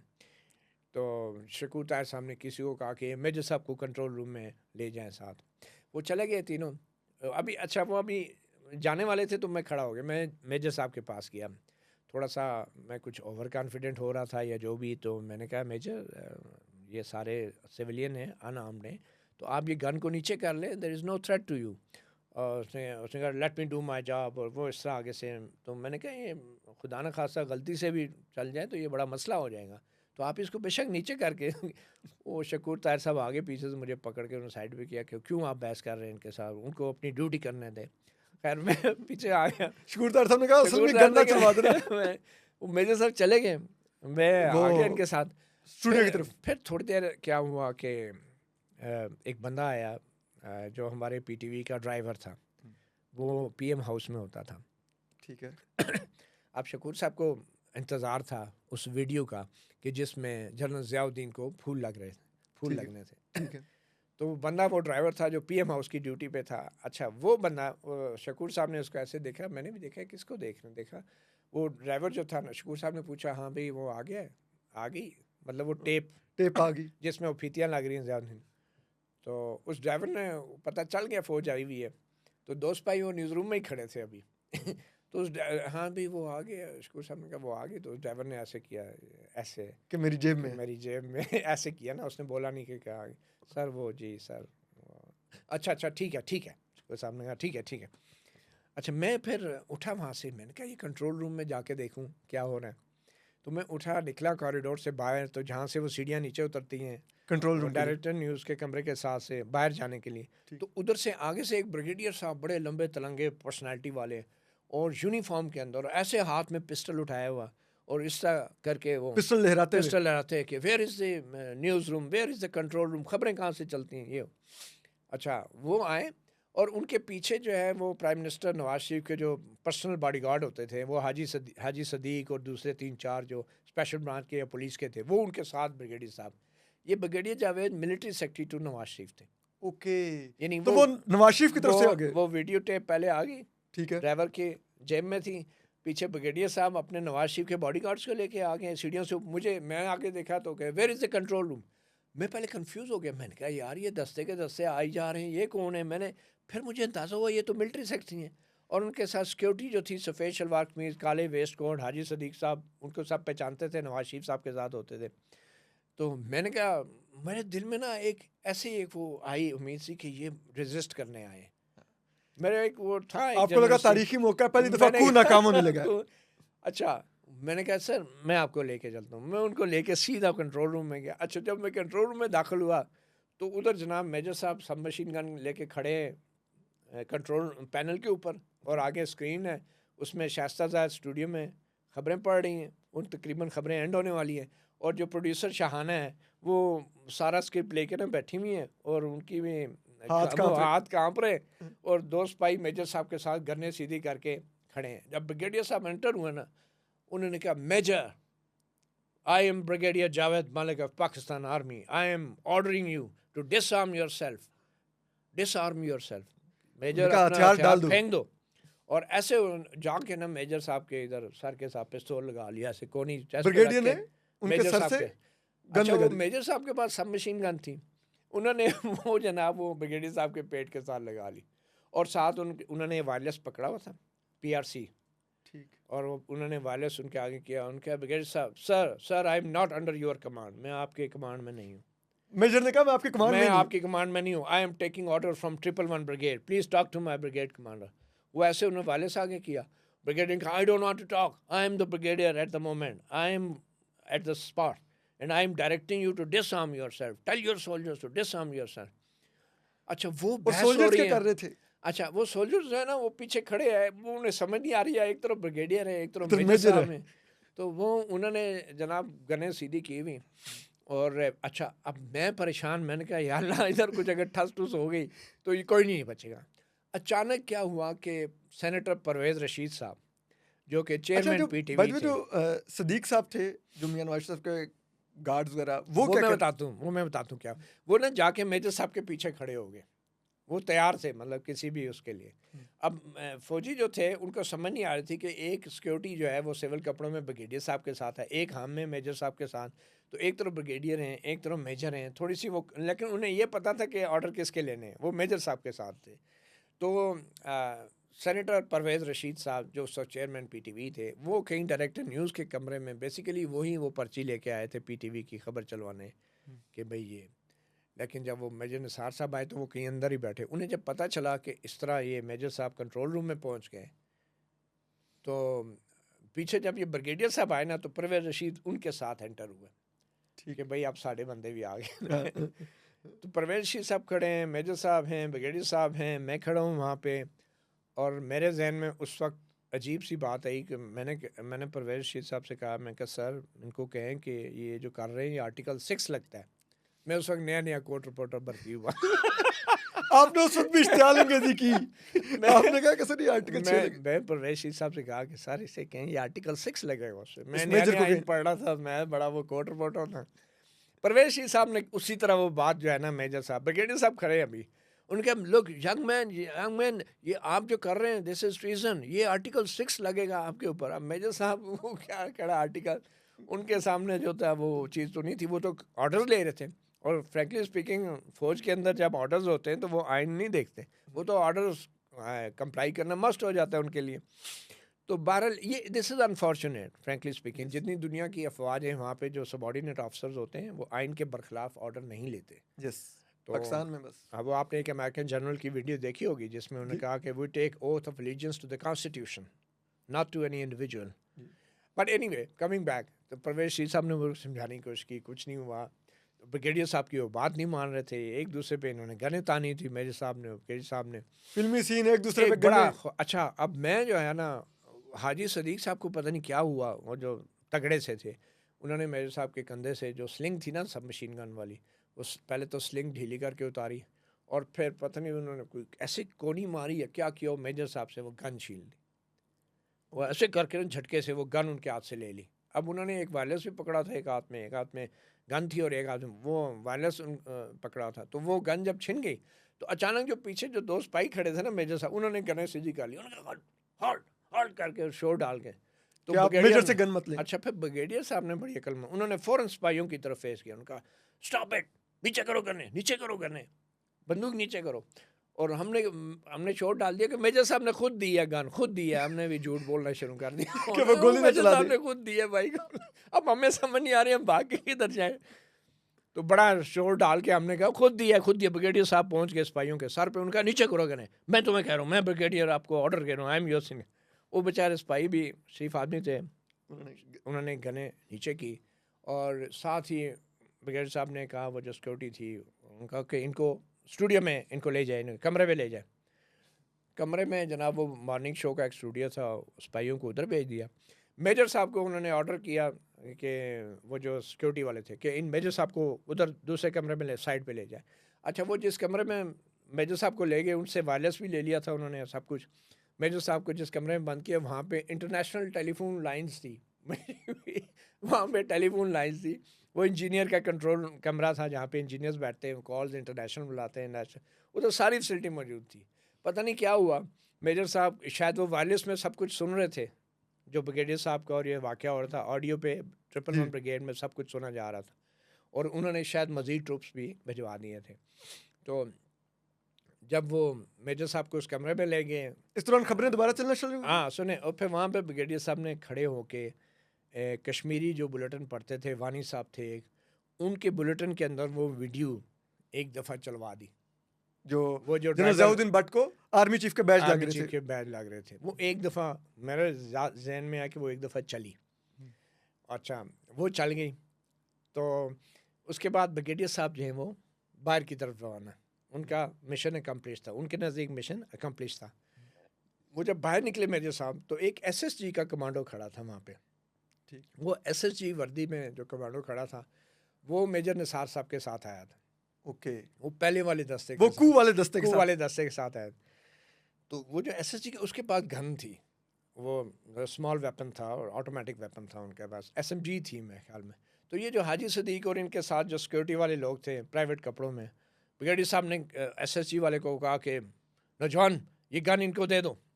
वो ब्रिगेडियर साहब उसको डिसआर्म करना चाह रहे थे, उन्होंने कहा जैसे अंदर सिपाहियों को किया तो इसको भी कर लेंगे। और साथ ही ब्रिगेडियर साहब ने सिक्योरिटी वालों को कहा कि इससे गन ले लो। तो यार मैं देख के मुझे हंसी आ गई। वो 2-3 बंदे थे सलवार कमीज में, सिक्योरिटी वाले, वो भी बड़े फिट थे, वो उस SSG वाले से गन नहीं ले सके। और ब्रिगेडियर साहब भी खड़े देख रहे, मैं देख रहा हूँ, वो धिया मुश्ती हो रही है, जो सर मैं वेपन नहीं दूंगा, सर मैं वेपन नहीं दूंगा। साथ सब बोल रहे सर सॉरी मैं वेपन नहीं दूंगा। और जनाब वो जब सिक्योरिटी वाले 2-3 बंदे उससे गन नहीं ले सके SSG वाले से, तो एंड पे तय ये हुआ, ब्रिगेडियर साहब ने कहा ओके जवान फिर तुम अपनी जगह से हिलोगे नहीं। उन्होंने कहा यस सर मैं अपनी जगह पे खड़ा हूँ। वेपन नहीं दिया उसने, वो बेचारा अपनी जगह पे खड़ा रहा। वैसे सिविलियन इख्तियार आपको लेकिन वहीं पे नहीं अंदर हो गया कि उससे गन नहीं ले सके वो, स्पेशली SSG के लोग माशाल्लाह, उनके अपनी एक वो गन शायद उनका ऑनर है भाई। वो इस तरह कोई SSG वाले से गन ले ले और वो भी प्राइवेट बंदे, बट एनीवे तो वो नहीं, उसको उधर ही खड़ा किया ब्रिगेड साहब, निकल गए। अच्छा वो निकल गए, साथ सिक्योरिटी वाले भी चले गए, ठीक है। तो इतने में मैंने देखा कि वो एसपी राठौर साहब होते थे, पत्नी उनका नाम मुझे याद नहीं आ रहा था, राठौर साहब या एसपी राठौर साहब होते थे। वो ना प्राइवेट ड्रेस में सूट पहना है, वो आए कहीं से, तो मुझे कहते हैं यार बाहर जाने का रास्ता। मैंने कहा जहाँ से आए वहाँ से ही जाए, वो बाहर से ही आ रहे हैं। कहते नहीं नहीं वो तो गेट पे तो बड़ा मसला ख़राब है। फिर मैंने उनको कहा ये कॉरिडोर के आखिर में खिड़की से निकल जाए, और वो उधर एक खिड़की खुलती, वो फिर पता नहीं कहीं से खिड़की फलांग के वो एसपी साहब भी भागे। वो नवाज शरीफ साहब के साथ ही होते थे, एसपी सिक्योरिटी राठौर नवाज शरीफ का एसपी सिक्योरिटी हाँ छुप के भाग रही है। बहरहाल अच्छा वो भी चले गए। अच्छा मैं अब गया न्यूज़ रूम में ना, तो मैंने दिल में सोच रहा था कि यार तारीफ बन गई है, कू नाकाम होगी, कू नाकाम होगी। मैं जब एंटर हुआ ना न्यूज़ रूम के अंदर, तो हमारे एक 9 बजे के खबरनामे में प्रोड्यूसर थे मजद्दत शेख साहब, आजकल जियो टीवी में होते हैं। वो ऐसे खिड़की के साथ खड़े थे, न्यूज़ रूम की खिड़की के साथ, और बाहर देख रहे थे, और बाहर देख रहे थे। तो बाहर से आवाज़ें आ रही थी, ठप ठप ठप ठप ठप ठप, कदमों की, पूरे कदमों की, वो पुलटून नहीं चलती जैसे बूटों की आवाज़ें, ठक ठक। तो मैंने कहा कि वो तो चल गई वीडियो और ये वो तो साथी शेख साहब कहते हैं असली वाले आ गए हैं। अब बस मार्शल मैंने कहा लगन क्या हुई। मतलब, कहता है और फोर्स आ गई है। तो मैंने कहा अच्छा, वो मेजर फिर आए, थोड़ी देर बाद मेजर साहब फिर बंदूक लेके हमारे सरों में खड़े थे। वही मेजर निसार आजाद हो गए। उन्होंने कहा जी चलो जी अब सारे निकलो यहाँ से, निकाल के हमें किसी कमरे की तरफ भेज दिया उधर। और फिर हम लोग साइड पे आ गए, कंट्रोलर न्यूज़ और दूसरे कुछ लोग थे। फिर ये आईएसपीआर से कर्नल सोलत, कर्नल मंसूर, ये लोग आ गए उधर कंट्रोलर न्यूज़ के कमरे में बैठ गए। हम भी उधर जाके बैठ गए, और वहाँ पे फिर कर्नल मंसूर और कर्नल सोलत और एमजेड सोहेल साहब और चंद दूसरे सीनियर लोग न्यूज़ के बैठे हुए थे। तो वहाँ पे मेरे ख्याल में कर्नल सोलत ने सवाल किया या कर्नल मंसूर ने, उन्होंने कहा कि ये जो नवाज शरीफ के साथ कितने लोग होंगे, और ये तो वैसे भी अपनी अक्सरियत खो चुके होंगे। अब मैंने वैसे मेरे मुंह से नहीं मुझे क्योंकि थोड़ा सा अजीब लग रहा था, मैं कहा यार ये क्या देखने को मिल रहा है हमें। मैंने कहा जी नवाज शरीफ के पुराने पॉलिटिकल वर्कर हैं, वो क्यों उसको छोड़ेंगे, और वो तो बड़े जाहिर बात है सियासी कारकुन होते हैं, और ये कैसे हो सकता है कि वो उसको छोड़ दें। तो मुझे ना कंट्रोल करे यार मती, तू जो है ना बीच में ना बोला कर, तू छोड़ दूँगा। चुप कर मरवा उन्होंने कहा ये पता नहीं क्या अजीब बहस छेड़ देगा। तो बहरहाल वहाँ से ये सारी सिचुएशन होगी, और फिर हुआ ये कि तारीख़ में पहली मरतबा पीटीवी का जो ख़बरनामा है वो 9 बजे नहीं चला, वो बंद हो गया। और फिर हमें बाहर जाने की भी इजाज़त नहीं थी, हम अंदर न्यूज़ रूम में थे, बाहर की दुनिया बाहर खड़ी थी, अंदर हम फंस गए। सुबह 4 बजे इजाज़त मिली पीटीवी के लोगों को, पीटीवी से घरों को जाने की। और रात को जब जनरल मुशर्रफ का खिताब हो चुका था, उसके बाद वही खिताब 12 अक्टूबर जो अयूब खान ने भी और तब किया तक आप था, लोग ज़िया-उल हक ने भी किया था, मुशर्रफ ने भी कर दिया, महसूर रहे तब तक तो पीटीवी तब में। तक हम पीटीवी के अंदर बंद रहे। लेकिन हमें बाद में ये पता चला कि ये जब गेट के ऊपर आए थे पहला दस्ता हमारे फ़ौजी भाइयों का, तो वो पुलिस वालों ने गेट अंदर से बंद कर दिए थे। तो उनको उनके कमांडर ने कहा कि भाई गेट पे चढ़ जाओ। वो गेट फलांग के, फिर उसकी तस्वीरें भी बड़ी जी जी, वायरल हुई थी, गेट जफर फलांग अब्बास के सब अंदर सब खड़े गए। हुए देख रहे जी हैं। जी। तो वो जब अंदर चले गए तो बाद में पुलिस वालों को उन्होंने सबको काबू कर लिया। तो उन्होंने कहा कि चलो बाहर जाओ, पुलिस वालों का बाहर जाओ। तो वो गेट के सामने जाके खड़े हो गए, पुलिस वाले के गेट खोलेंगे। उन्होंने कहा नहीं, जिस तरह हम आए उसी तरह तुम भी ऊपर से अब हो गए जाओ। बेचारे पुलिस वाले गेट फलांग के उनको बाहर जाना पड़ा। वो मतलब ये तो उनको बताया कि हमारे लिए आपने कितनी मुश्किल खड़ी की तब आप थी, भी सफ़र अब करें। आप भी सफ़र करें। तो ये उस दिन के मामलात थे और वाक़यात थे जो 12 अक्टूबर के मुझे याद रह गए। अच्छा, बड़ी इंटरेस्टिंग मेमोरी थी आपकी। आगे एक और आते हैं, इसी तरह एक और बड़ा इवेंट आपके कैरियर का, वो था लॉयर्स मूवमेंट, चीफ जस्टिस की सैकिंग, उसके बाद सुप्रीम कोर्ट में एक जिसे कहते हैं क्योस, और फिर लॉयर्स मूवमेंट चलती है। क्या फिर बाद में इल्ज़ामात लगे कि उसमें तो कहीं ना कहीं पीछे आईएसआई भी थी, जनरल क्यानी भी थे, he was pulling the strings. आप लोगों को उस वक्त कोई फील आती थी कि इस लॉयर्स मूवमेंट में जनरल मुशर्रफ को उतारने के लिए उनका अपना इदारा भी अंदर से मुतहरिक हो चुका है? देखिए, एज अ रिपोर्टर आपको जब इवेंट्स हो रहे होते हैं ना, तो उस वक्त इस तरह की फीलिंग्स नहीं आती। उस वक्त you are part of the events, you are part of the evolving history. तो आप जो है हाइंडसाइट में जाके बात करना आसान होती है, क्योंकि बहुत सारी इन्फॉर्मेशन उस फिर वक्त बाद में आती है। तो एज अ रिपोर्टर उस वक्त मैं पर्सनली तो मैं इसको इस चीज़ से नहीं देख रहा था कि इस लॉयर्स मूवमेंट के पीछे कौन है, फंड कौन कर रहा है। एज अ रिपोर्टर मेरे सामने, मैं उस वक्त रॉयटर्स टीवी के लिए काम करता था। लॉयर्स मूवमेंट जो मैंने कवर की वो रॉयटर्स के लिए की ज़्यादातर। तो 9 मार्च को जब जनरल मुशर्रफ ने आर्मी चीफ को जनरल मुशर्रफ ने जब वो चीफ जस्टिस को बुलाया इफ्तिखार चौधरी को, तो उसकी पिक्चर भी जारी हुई, प्रेस रिलीज भी जारी हुई, साथ ये भी खबर कि भाई रेफरेंस दायर हो गए हैं। तो हमें पता ये चला कि चीफ जस्टिस को फोर्सफुली उनकी गाड़ी को जो है चीफ सुप्रीम कोर्ट के पास से वो एंटर होना चाह रही थी, उसको एंटर नहीं होने दिया गया और उनको सीधा घर में ले गए। ना सिर्फ घर में ले गए, उनको घर में मैसूर कर दिया, उनकी फैमिली को भी मैसूर कर दिया। और साथ ही सुप्रीम कोर्ट से एक प्रेस रिलीज जारी होगी, और ये जो justice retired Javed Iqbal type लोग हैं, ये उस वक्त सीनियर मोस्ट जज थे, इन्होंने फ़ौरन ही छलांग मार के जो है ना वो क़यादत संभाल ली, एक्टिंग चीफ जस्टिस बन गए। और 9 मार्च का ये रेफरेंस था, 13 मार्च को तलब कर लिया, और जुडिशल काउंसिल ने 9 मार्च के रेफरेंस के बाद ये भी ऑर्डर कर दिया था 9 मार्च में कि इफ्तिखार मोहम्मद चौधरी को सस्पेंड किया जाता है। ये बड़ा एक यूनिक चीज़ थी कि जज को सस्पेंड कर दिया, जो बाद में गैर आइनी डिक्लेयर हो गया था। और फिर 13 मार्च की तारीख रखी गई। 13 मार्च को जब चीफ जस्टिस इफ्तिखार मोहम्मद चौधरी निकल रहे थे, तो वो आपने भी सुना कि उनको बालों से पकड़ के जो घसीटा गया, गाड़ी में बिठाने की कोशिश की गई।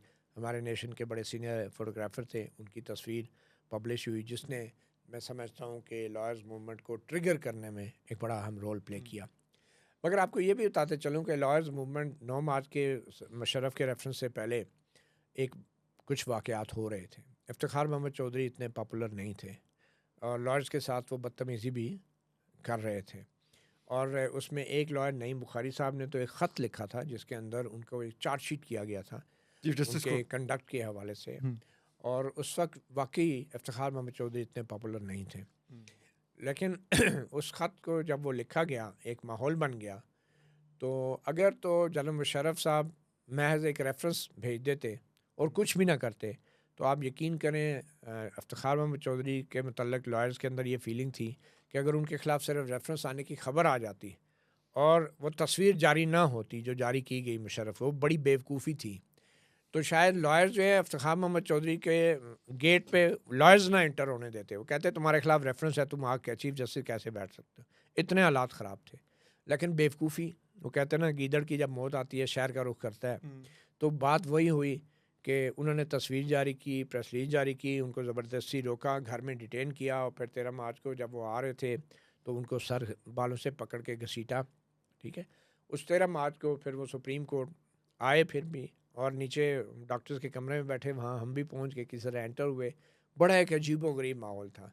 तो आपने जो पूछा कि क्या उस वक्त आपको पता था कि इस लॉयर मूवमेंट के पीछे कौन है, तो मैं आपको ये बताऊं कि उस वक्त ये सोचने का वक्त नहीं था। उस वक्त सोचने का ये था कि एक जर्नैल है, एक डिक्टेटर है, उसने एक सुप्रीम कोर्ट ऑफ पाकिस्तान के एक सरबराह को जो है गैर आइनी तरीके से तजलील की है, गैर आइनी तरीके से उसको निकाला है, और वकला सड़कों पे थे कि हमारे काले कोट और काले टाई की तजलील है। इफ्तिखार मोहम्मद चौधरी को वकला भूल गए थे, और उनके सामने जो शक्ल आ रही थी वो जनरल मुशर्रफ की थी वर्दी में, वो इफ्तिखार मोहम्मद चौधरी की नहीं थी। तो इसलिए वकला सड़कों पे निकले।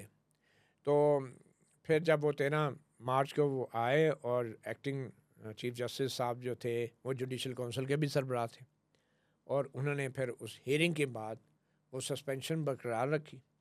फिर उसको इफ्तिखार मोहम्मद चौधरी ने चैलेंज किया, जस्टिस खलील रहमान रब्दे का बेंच था, 20 जुलाई को उन्होंने उनको बहाल कर दिया। तो रेफरेंस नाकाम हो गया, मुशर्रफ नाकाम हो गए, शौकत अजीज़ प्राइम मिनिस्टर नाकाम हो गए। और जो रेफरेंस को इसलिए किया गया कि रेफरेंस एक तो गैर आइनी मेलाफाइडे साबित हो गया उसके अंदर जो बात कोई वाक़यात पेश आए इफ्तिखार चौधरी, और दूसरा इसलिए मेरिट की तरफ वो गए नहीं, उन एलिगेशन को प्रूव भी नहीं किया जुडिशल काउंसिल ने, तो वो सब कुछ ख़त्म हो गया।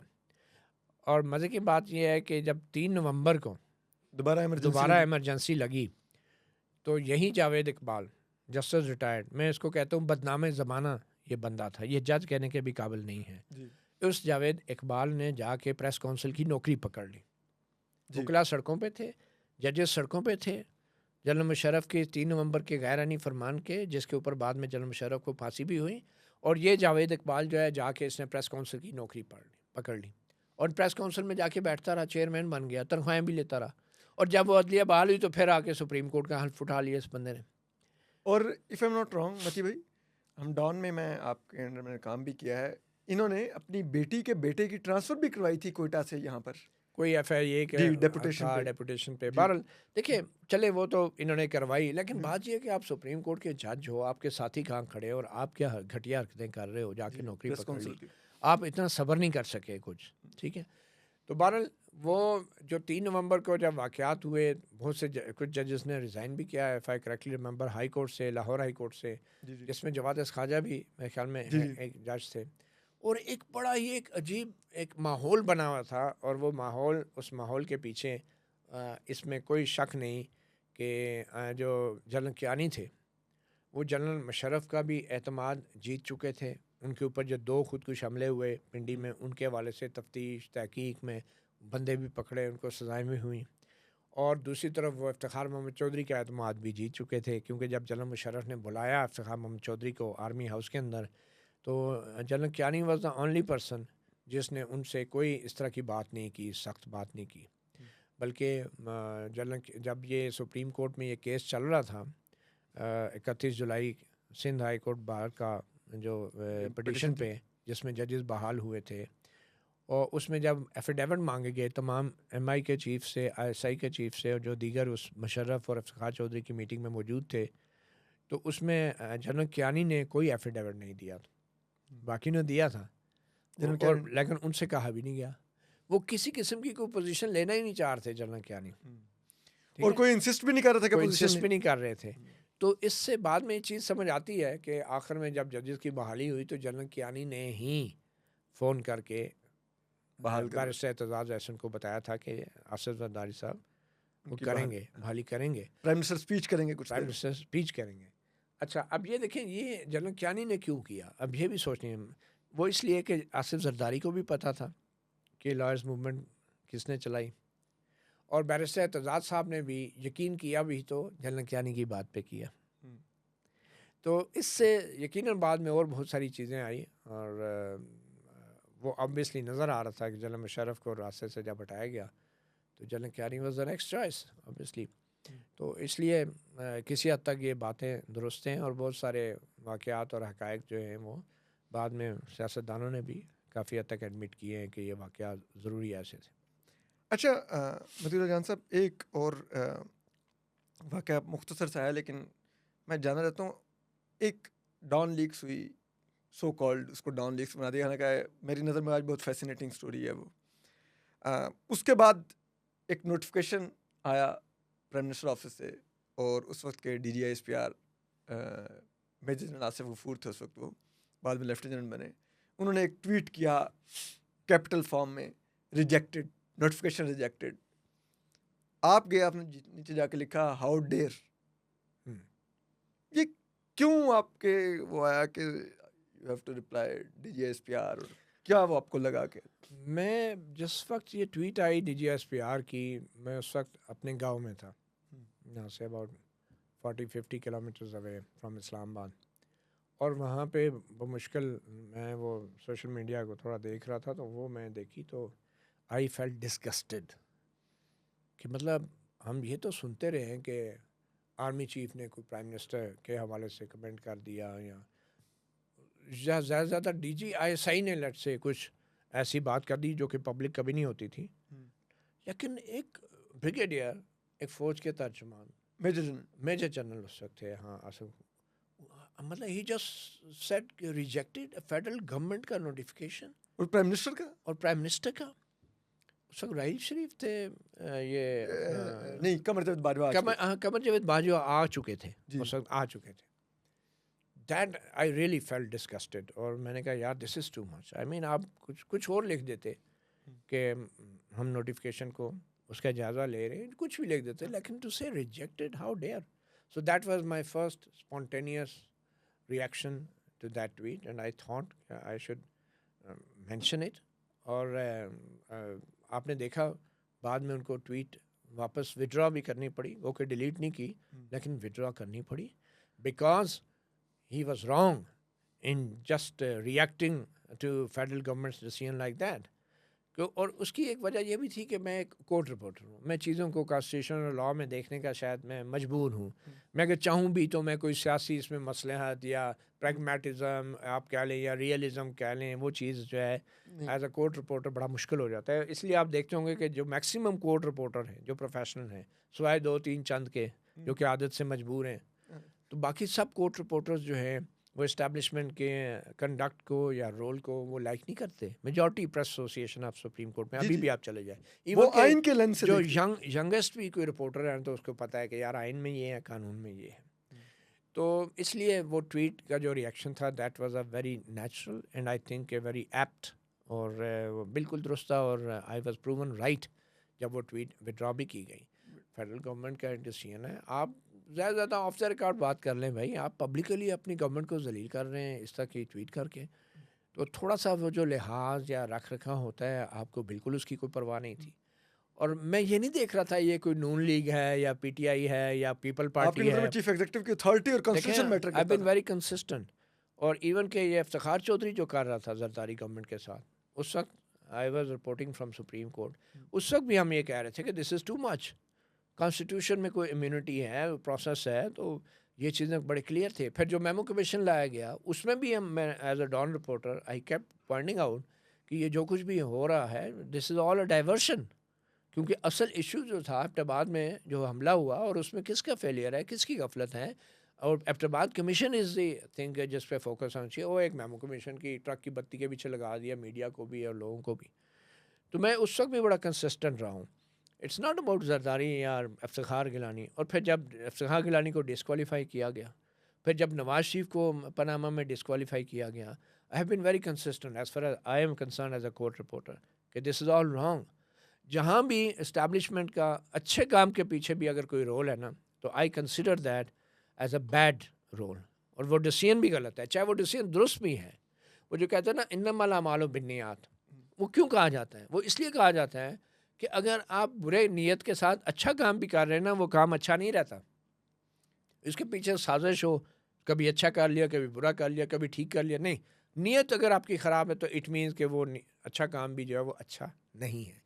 और अगर आपका आइन के मुताबिक नहीं है तो भी वो दुरुस्त नहीं है। दिस इज़ अ बेसिक, मैं समझता हूँ मेयर ऑफ एनी एक्शन कि भाई अगर आइन और कानून के मुताबिक, अच्छा अब आइन और कानून के मुताबिक कुछ चीज़ें हो भी अगर रही हैं, अगर उस आइन और कानून को आप सिलेक्टिवली किसी एक शख्स पे अप्लाई कर रहे हैं और उसी के साथ का जो शरीक मुल्ज़म है या उसी जैसा मुल्ज़म है उसको आप छोड़ रहे हैं, तो इसका मतलब है आपका तो पूरा सिस्टम जो है वो रिग्ड है, सिलेक्टिव है। बिल्कुल। तो सिलेक्टिव अप्रोच, इम्तियाजी सलूक जो है वो भी आपके अच्छे कामों को गलत कर देता है, और उसको मानना नहीं चाहिए जब तक वो अपॉर्चुनिटी सबको बराबर के लिए अपॉर्चुनिटी अवेलेबल ना हो जस्टिस की। मतीउल्लाह जान साहब से आप गुफ्तगू सुन रहे हैं। अभी इमरान खान, काजी फ़ाइज़ ईसा, याह्या अफरीदी और मतीउल्लाह जान खुद क्यों फ़ौज से गए, इस सब पर भी अभी बात बाकी है। लेकिन क्योंकि इंटरव्यू तवील होता जा रहा है तो वो अगली किस्त में हम आपको सब कुछ सुनाते हैं। अपना ख्याल रखिए। अल्लाह हाफ़िज़।